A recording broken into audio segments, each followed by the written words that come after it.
AMD have released their new Radeon RX 5500 XT graphics card, which is meant to compete with Nvidia's new GTX 1650 Super. So which should you get? I've compared 17 games at 1080p and 1440p resolutions to help you decide.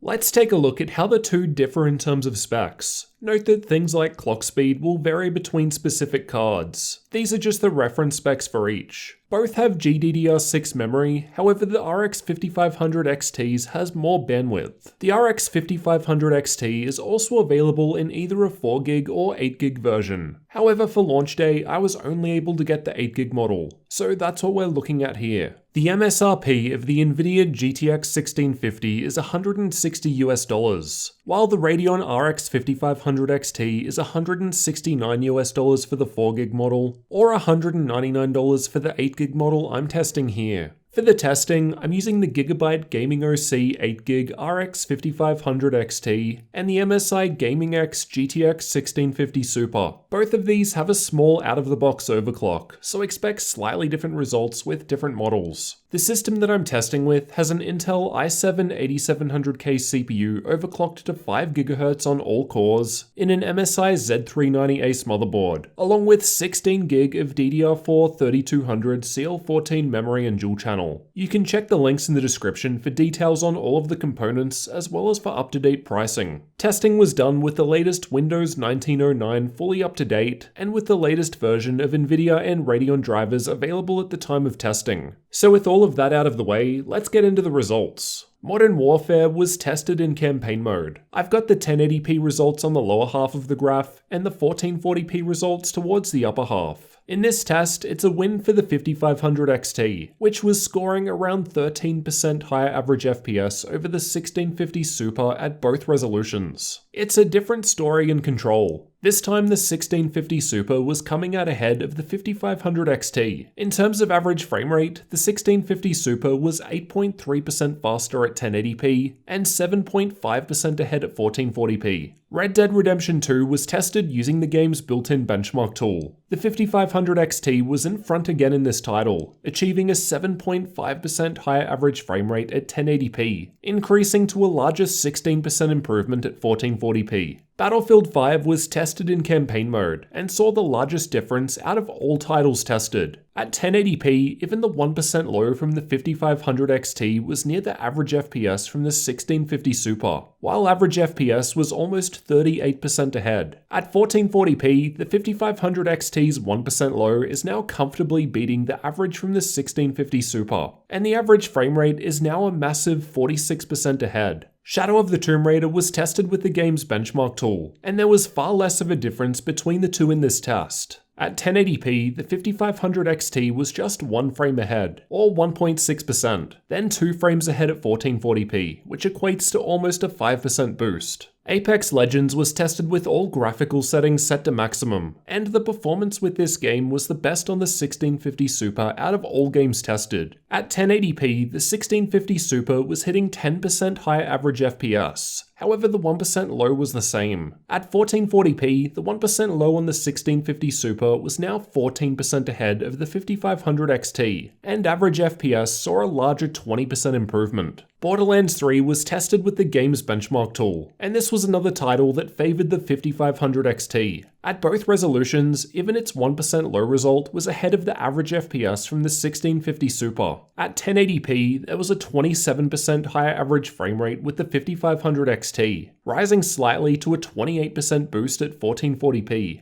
Fortnite was tested using the replay feature, with the exact same replay file used for all testing. This was another win for the 5500 XT, which was 7% ahead of the 1650 Super in average FPS, increasing to an 11.7% lead when we step up the resolution to 1440p. PUBG was also tested using the replay feature, with the same replay file again. In this title, the 1650 Super had the edge, coming out 6.7% faster than the 5500 XT at 1080p, lowering slightly to a 4.7% higher average FPS at 1440p, with less of a difference to 1% low now compared to 1080p. Assassin's Creed Odyssey was tested using the built-in benchmark. The 5500 XT was back in the lead for this test, though not by too much at 1080p, where the 1% low performance was similar. However, average frame rate was 6% ahead. At 1440p, the lead from the 5500 XT rises up to a 13.6% higher average FPS, while the 1% low was almost 11% higher. The Witcher 3 tends to be a fairly GPU-heavy game, and with the ultra setting preset, the 1650 Super was winning in this test. At 1080p, the 1% low from the 5500 XT was a little ahead, however it was behind in average FPS. At 1440p, the results are even closer together. Honestly, at this point, I doubt you'd even notice a difference between them. The Division 2 was tested with the game's benchmark tool, and this test saw a fair improvement with the 5500 XT. At 1080p, the average FPS with the 5500 XT was almost 16% higher, rising up to a 19% improvement at 1440p. There were bigger gains to the 1% lows though.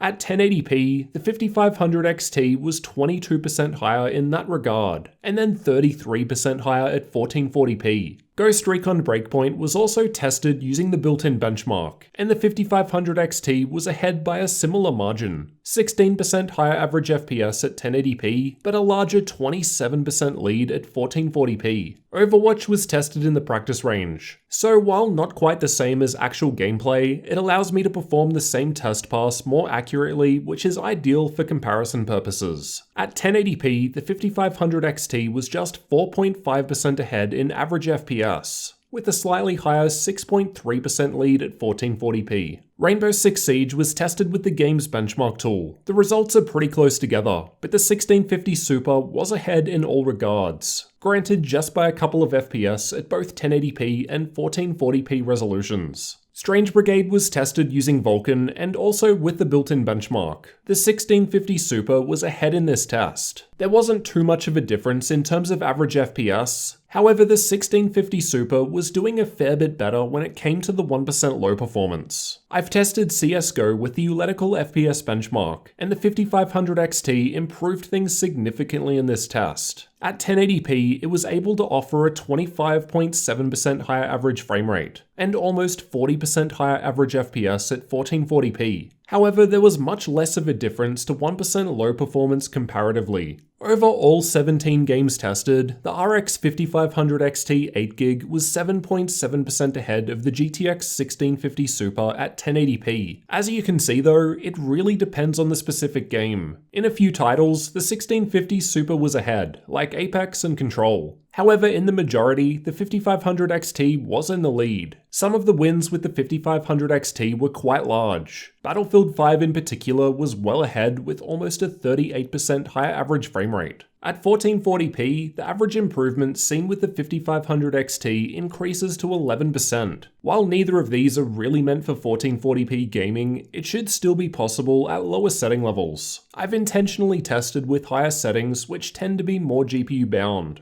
though of course it varies by game. At higher resolutions, the extra memory that the 5500 XT has available is definitely helping out. It's worth remembering the 5500 XT is also available in a 4GB version, which would perform below what I'm showing here with the 8GB one. So same amount as the 1650 Super. Make sure you're subscribed to see future comparisons with that one once I get my hands on it. The increased performance with the RX 5500 XT isn't for nothing though. If we take a look at the total system power draw from the wall, we can see it's using around 20% more power than the 1650 Super. And that's despite AMD's use of 7nm. I've tested two games with different levels of performance. If you recall, the 5500 XT dominated in Battlefield 5. At 1440p ultra settings, it was getting 46% higher average FPS. So using 20% more power for that, as shown by the darker purple bar, doesn't sound too bad. If we look at another game like The Witcher 3 though, the 5500 XT is still using 19% more power than the 1650 Super, despite the 1650 Super being 2% faster.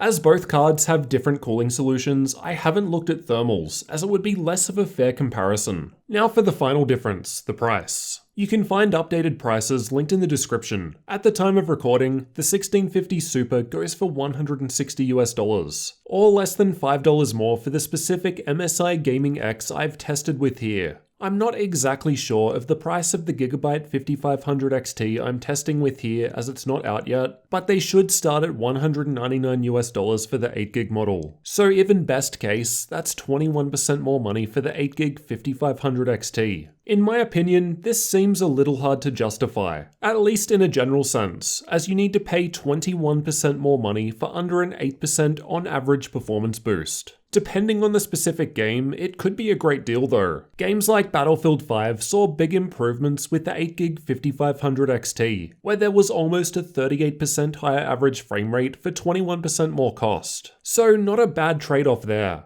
I think the 8GB 5500 XT is going to make more sense investing in if you want that additional memory over the 1650's 4GB. The pricing here in Australia seems a bit better though. It will vary by region. The 1650 Super starts at around 279 Australian dollars. However, the 4GB 5500 XT is meant to start at 269 Australian dollars, so $10 less, or 319 Australian dollars for the 8GB, so around 14% more money in that case. The MSI Gaming X 1650 Super I've tested here goes for 319 Australian dollars, so in theory it would be possible to pick up a lower end 5500 XT 8GB for the same price, which should outperform it in most cases. In the end, I think the 5500 XT is decent. It's just going to depend on price difference between the 1650 Super, which will vary by region. So with all of that in mind, which would you pick? The Radeon RX 5500 XT or Nvidia GTX 1650 Super? Let me know in the comments. This specific comparison is of course only relative between these two cards. I'll be doing more comparisons in the future once I'm able to get the 4GB version of the 5500 XT. Let me know what other graphics cards you want to see me compare these with. And if you're new to the channel, consider getting subscribed for future tech videos like this one.